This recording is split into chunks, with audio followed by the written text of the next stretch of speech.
You're now watching Showbiz Snob, your daily showbiz update.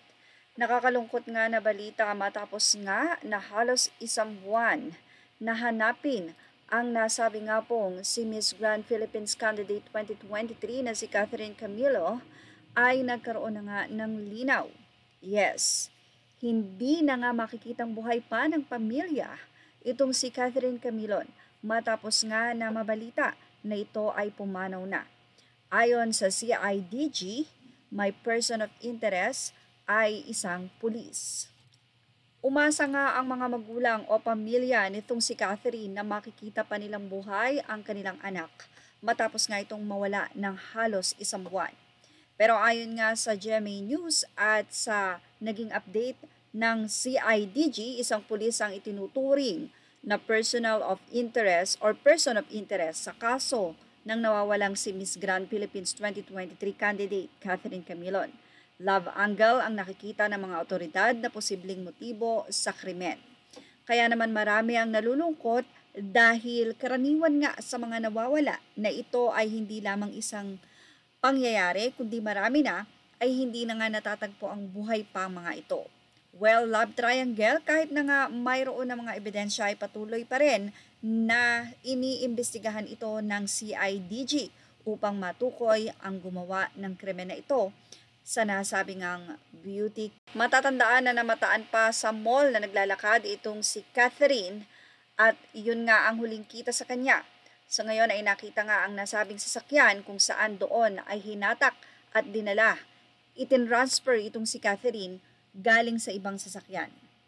Anyway, maraming ang mga netizen ang nalulungkot at sana nga daw ay maiwasan na ang nasabing ganitong mga krimen.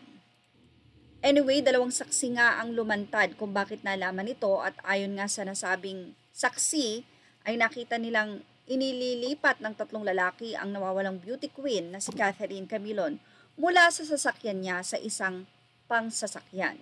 So yung nasabing CCTV cam ay hindi natin alam kung yun ba ay diretso na itong si Catherine sa kanyang sasakyan or may pinuntahan lamang siya. Matatanda na ikinuwento ng anak o ng kapatid ni Catherine na siya ay nag-message pa. Well, mukha naman na sa DXDN, nawawalang beauty queen na si Camilo, PNP may development na sa kaso. Mayroon na umanong mga importanteng development sa ginagawang investigasyon sa nawawalang beauty queen na si Catherine Camilo sa lalawigan ng Batangas ayon kay Philippine National Police PNP Chief General Benjamin Acorda Jr.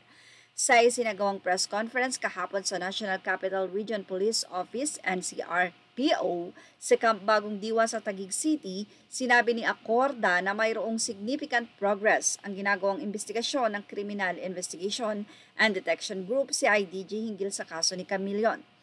Nananawagan din si Acorda sa umano'y mga sospek na kusang loob ng sumuko sa pulisya upang mapababa ang kanilang kaso. Hindi naman pinalawig pa ng opisyal kung anong sinasabi nilang magandang development sa kaso ng beauty queen. Hindi rin ito sinagot ang tanong kung buhay pa ba ang beauty queen. Matatandaang nauna ng sinibak sa pwesto at sinailalim sa Regional Personal Holding and Accounting Unit ng Police Regional Office. 4A ang isang police major na umano'y karelasyon ni Camilo at umano'y kanyang kinatagpo ng araw na ito nang siya ay mawala. Well, yan ang ating Showbiz Snob update. Images are all credit to the rightful owners and thank you for watching Showbiz Snob.